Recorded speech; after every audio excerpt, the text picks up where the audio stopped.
দেখতে দেখতে আরেকটি জাহাজ চলে এলো আমার চোখের সামনে দিয়ে। দেখেন এই কর্ণফুলী নদীর এদিক থেকে এইভাবে চলে আসতেছে।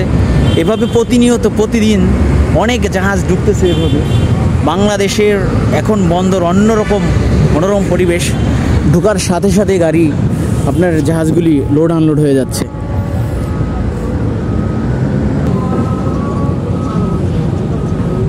এভাবে লোড হয়ে যাচ্ছে, মানে এই দেখেন কি দ্রুত। এই যে জাহাজটা এখানে কালকে একটা ছিল, এটা আনলোড করে চলে গেছে, তো আজকে আবার আরেকটা লাগাইছে।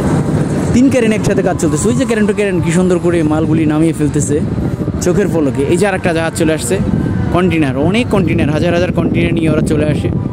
তো এভাবেই চলে আসে। আসলে এই যে কর্ণফুলী নদী এদিক থেকে ঢোকার পরে এভাবে চলে আসে।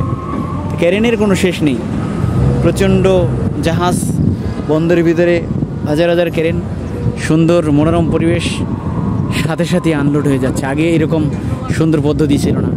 আমাদের গাড়িগুলি সারিবদ্ধভাবে এখানে রাখা আছে, কার্যক্রম চলছে। জাহাজ একটার পর একটা আসতেছে, লোড আনলোড হচ্ছে, একটা চলে যাচ্ছে আর একটা চলে আসতেছে। ওই একটা জাহাজ দেখা যাচ্ছে মেন জিটি, ওটা বেরিয়ে গেছে। ওটা বেরিয়ে যাওয়ার পরে এই যে আবার আর একটা ঢুকতেছে, ওখানে লেগে যাবে। বিভিন্ন ধরনের মাল, এগুলো শুধু কন্টেনার, বিভিন্ন জায়গা থেকে বিভিন্ন দেশ থেকে আসছে। বন্দরে কন্টেনারগুলি এভাবে নেমে যাবে। তো আসলেও বন্দরে সবাই ঢুকতে পারে না, পারমিশন লাগে। আমাদের পারমিশন আছে, আমাদের কাছে পাস আসে, তারপরে আমরা গাড়ি নিয়ে যেহেতু ঢুকছি সেক্ষেত্রে আমরা ঢুকতে পারি, কিন্তু সবাই এরকম ঢুকতে পারে না।